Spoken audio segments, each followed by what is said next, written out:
When the internet began, bulletin board services, or BBS, became the first online communities of the so-called information superhighway.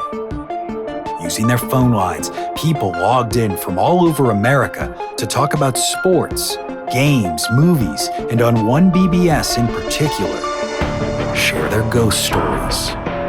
Over time, those communities all went dark, except for one lone server that continues to operate somewhere in an unknown part of Pennsylvania's Rust Belt. A relic of the 1990s, veiled in mystery, it is a digital archive of humanity's strangest encounters with the unknown, as told by the people who experienced them.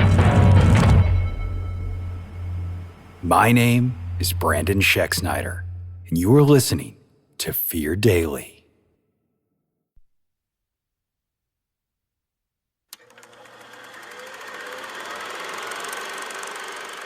Subject: Borrowed Time, Part 1. User: Woman at Law X7. Posted January 9th, 1996.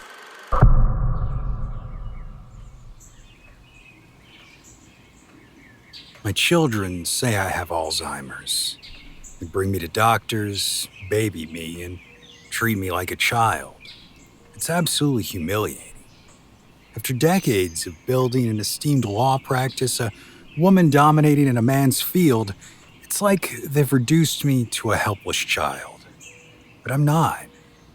What I'm experiencing, these things, these pieces of time, I've always had them. They're quite real, quite specific. It's just now, after all these years, I can no longer control them.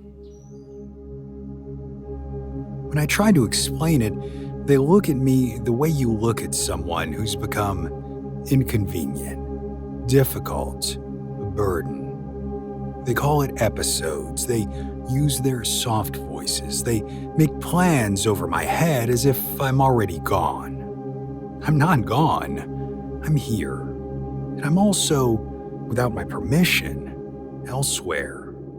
It started when I was a girl, before anyone had words for any of it. I grew up in a narrow house with steep stairs and a kitchen that always smelled like boiled greens. My mother was strict. Not cruel exactly, but she believed in discipline the way some people believe in God. With fear, with certainty, with no room for questions. The first time it happened, I was 9. I was standing in the hallway outside my parents' bedroom, barefoot on cold wood, staring at a crack in the door. I could hear their voices, not shouting, but sharp. My father's tone carried that exhausted anger a man thinks he's entitled to. My mother's voice was low, clipped, the sound of a woman trying to hold something together with her teeth. Then, the hallway shifted. The air thickened. The wallpaper of faded flowers seemed to bloom, vivid, as if freshly pasted. The light from the front room sharpened into a hard rectangle across the floor, and I was no longer just standing there. I was there the way you are in a room you cannot leave. I could smell my mother's perfume drifting under the door. I could feel the grit of dust on my toes. I could hear my own breathing, too loud. I didn't understand it as anything other than terror. I remember thinking I'd died or that I'd done something sinful, and this was punishment.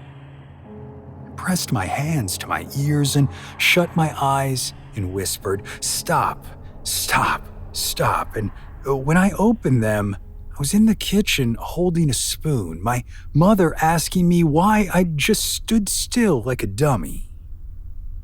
That night, I laid awake and thought about the hallway. Not like a memory, like a place, like a room I'd been trapped in and escaped. Within a year, I discovered I could do it again if I tried. Not always, not perfectly, but If I stared at something long enough, my school book, the pattern in the rug, the cracks in the sidewalk, sometimes the world would tilt and I would slip into a moment I'd already lived. At first, it was useless. A child has no need to revisit a Tuesday afternoon, but children do what children do. They experiment. They prod the edges of the strange to see if it bites. By 13, I knew the rules, at least the ones my mind could manage. I could not change anything. I could not speak and be heard. I could not touch and be felt. I was a witness, a ghost. But I could choose where to stand. I could move through the scene like smoke, unnoticed. I could look closely at details I'd missed the first time around. I began to learn things other people forgot. The exact sentence the teacher said before she called on me, the way a boy's lip curled when he lied, the numbers on the side of a bus, the order of faces in a church pew. I could come back to a moment the way some people flip open a book and there it was, the page intact. I finally left home, college first, then law school. I carried that talent like a blade hidden in my sleeve. Men in those classrooms smirked at me. They called me young lady. They asked if I was sure I belonged there. When I answered questions without hesitation, they said I was lucky. When I cited cases from memory, they said I'd cheated. I didn't cheat. I returned.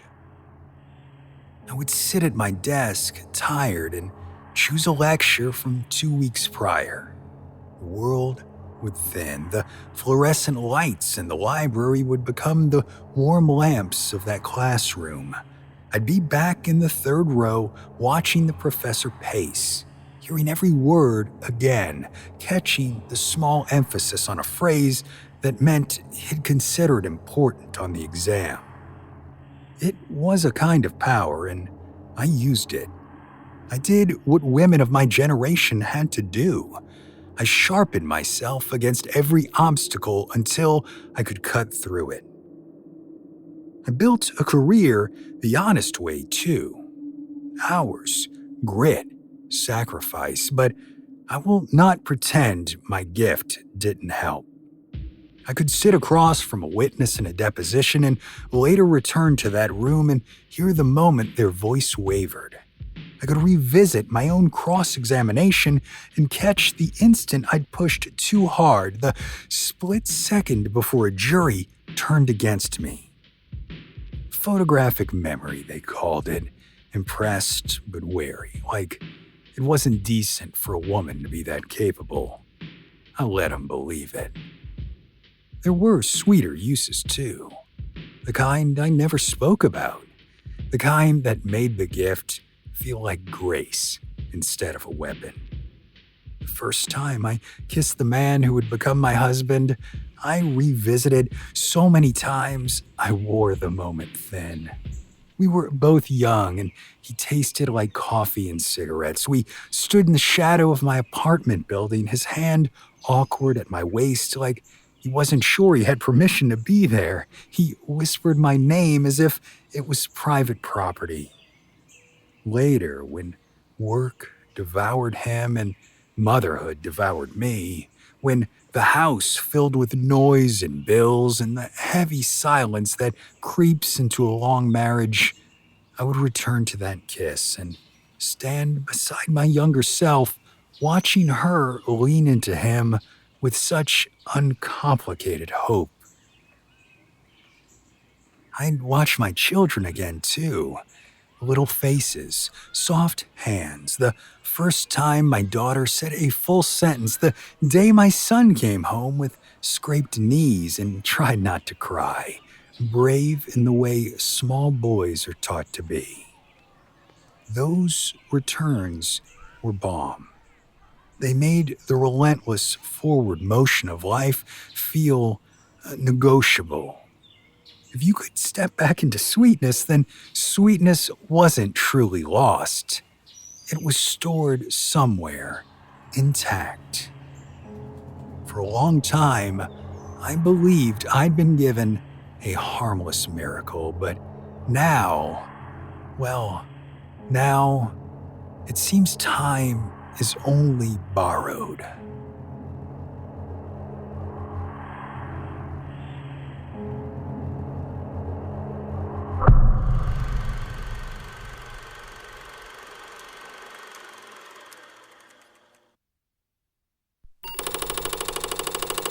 Subject, penny for your thoughts.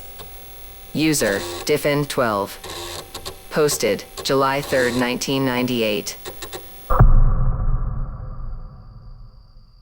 Ever since my parents moved us to this shitty suburb, I've been trying to figure a way out. Even if I could get a driver's license, which I can't yet, it'll be a while before I can afford a car, but the thought of staying here makes me crazy.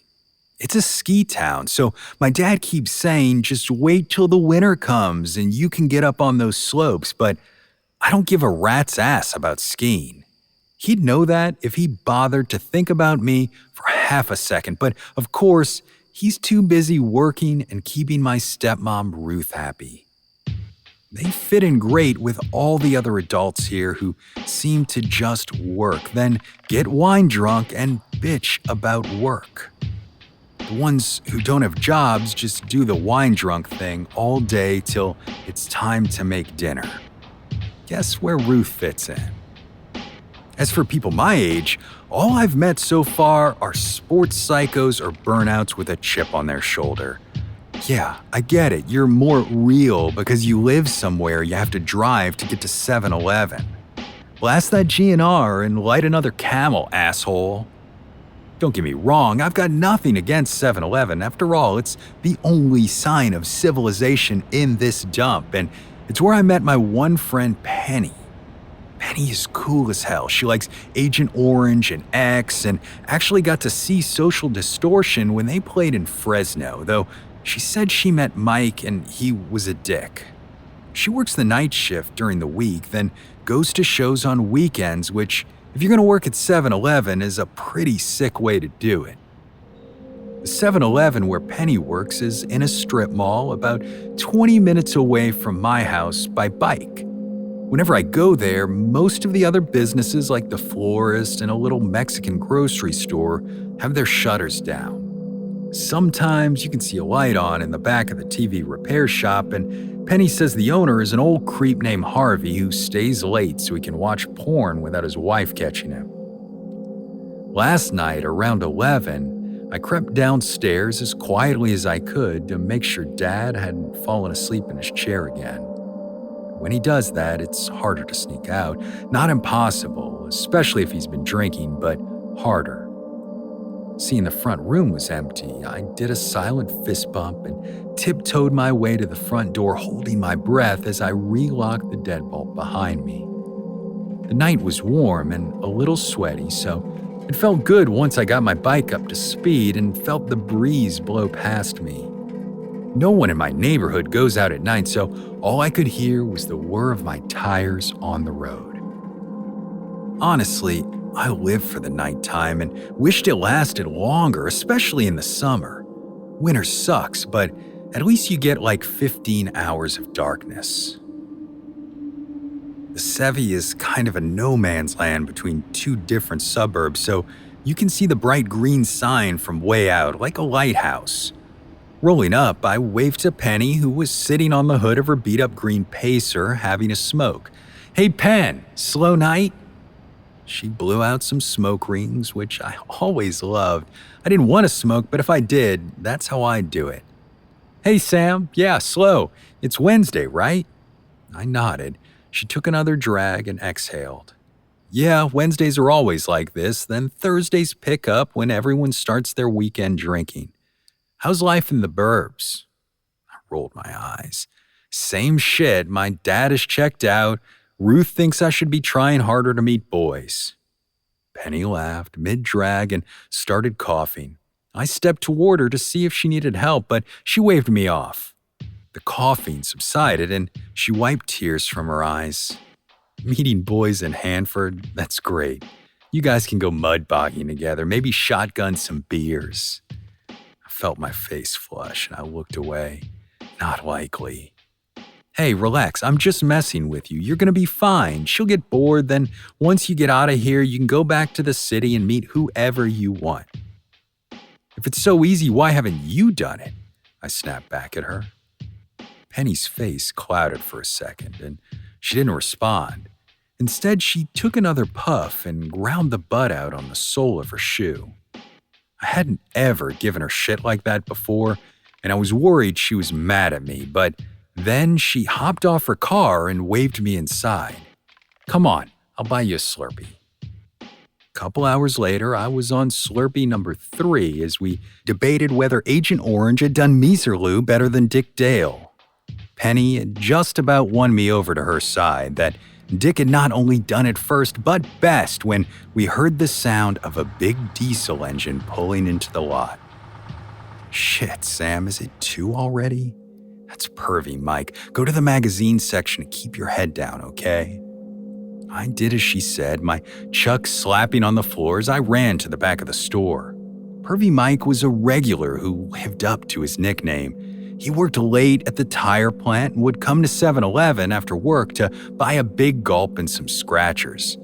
I'd only met him once when I hadn't taken Penny's warning seriously, and it was the kind of lesson you remember. He had a wide, clean-shaven face with a half moon of fat under his chin, and the rest of him was chubby too. He only had a couple inches on me height-wise, but there was a muscle underneath all that fat, and he felt like the kind of person who knew how to use it to hold someone down.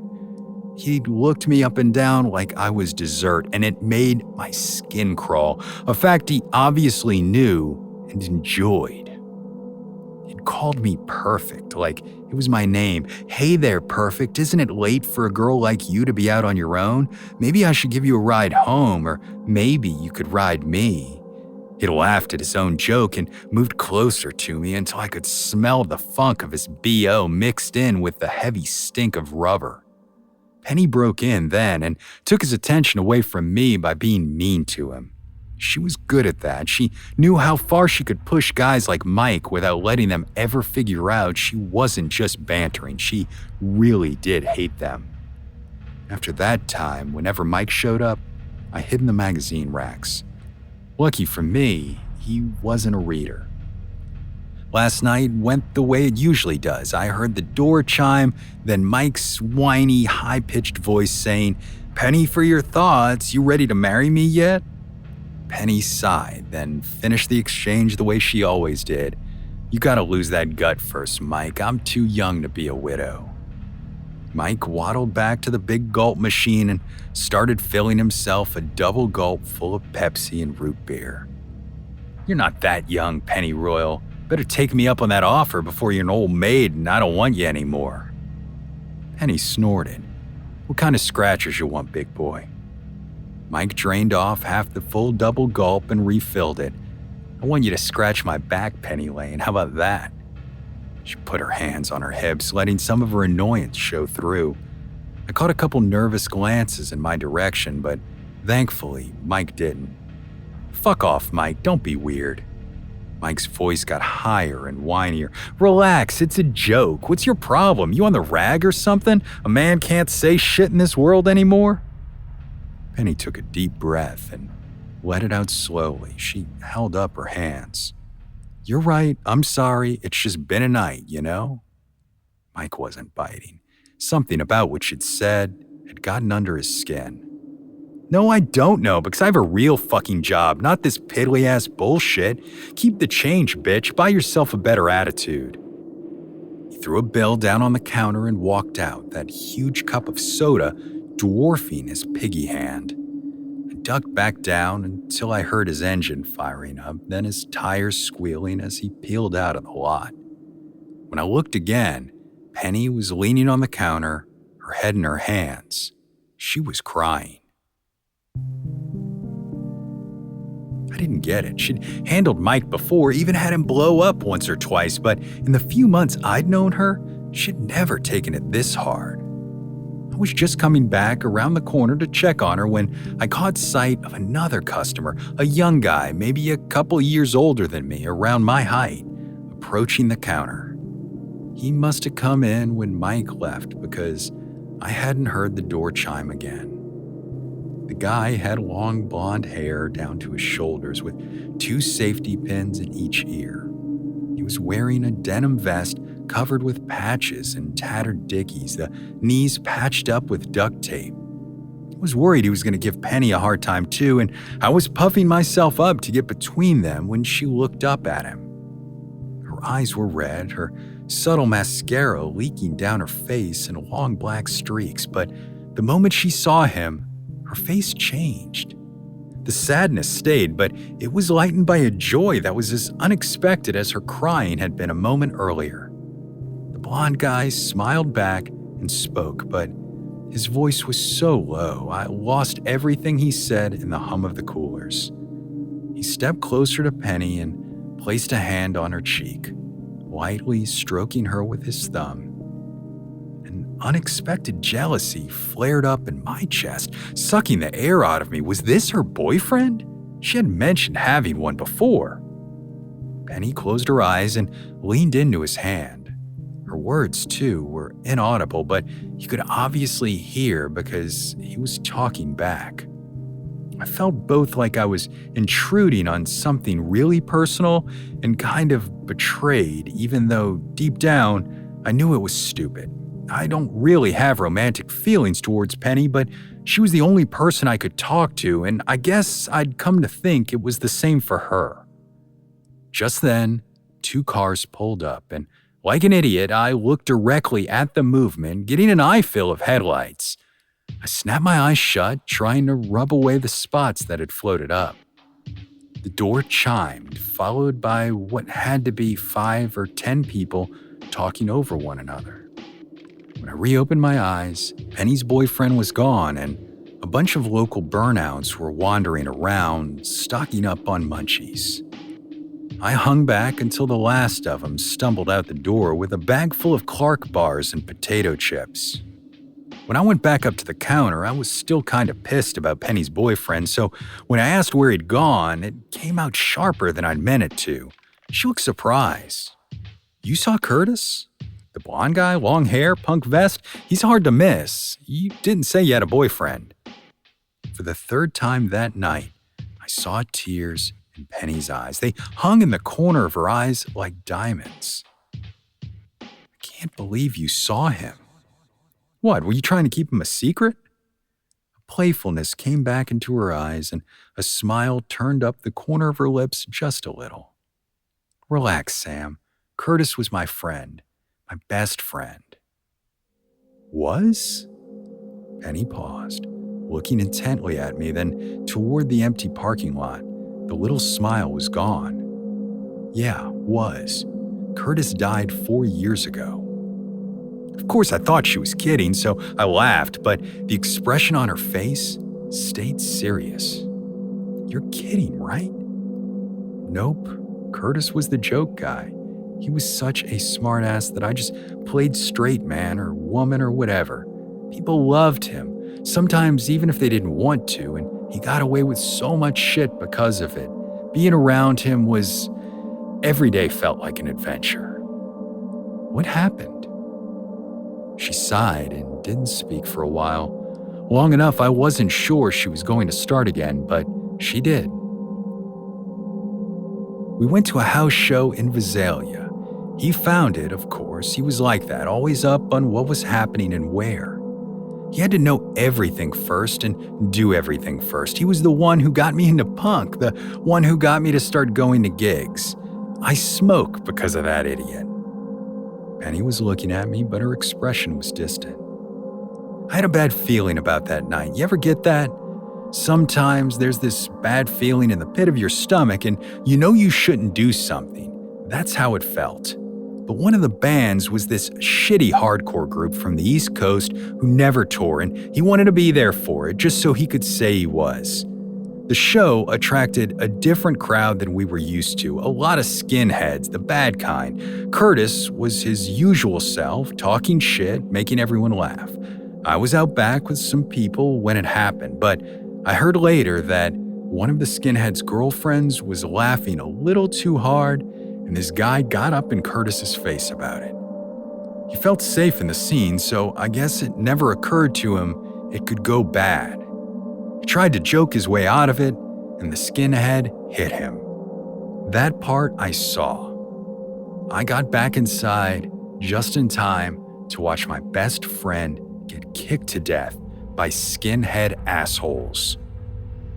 She paused, letting the hum of the coolers and fluorescent lights fill the silence. I tried to stop them, but a group of regulars we knew from other shows held me back. I was almost insane, but they knew if I went in there, the skins would have done the same to me too, if not worse. The last one, this big Frankenstein-looking prick, hauled his leg back and kicked Kurt one last time in the head with these giant army boots. If he wasn't dead before that did it. I had so many questions, but I didn't know where to start. But how is as far as I made it. How is he here?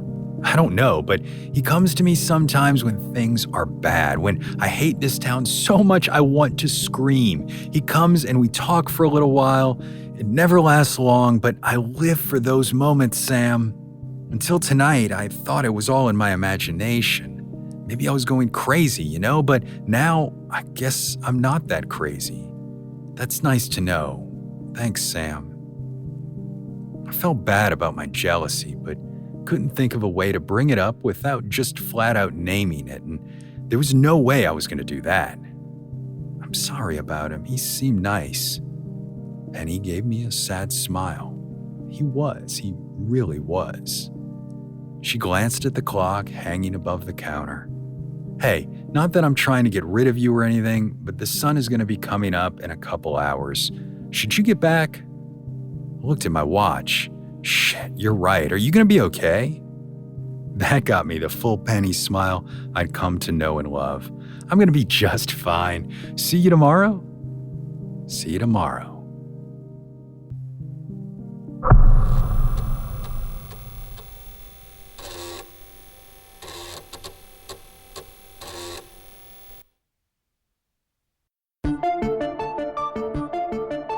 Fear Daily is an independent podcast hosted by Brandon Schexnayder and written by Brennan Storr, with Joanna Smith serving as the consulting editor, audio production by Rachel Boyd, and sound design by Southern Gothic Media. This podcast is a work of fiction. Names, characters, places, and incidents are either products of the author's imagination or are used fictitiously. Any resemblance to actual persons, living or dead, or to real events or locations, is entirely coincidental. Ad-free versions of Fear Daily are available now on your favorite podcast apps. For more information, visit feardaily.com. But move fast, before the server goes offline.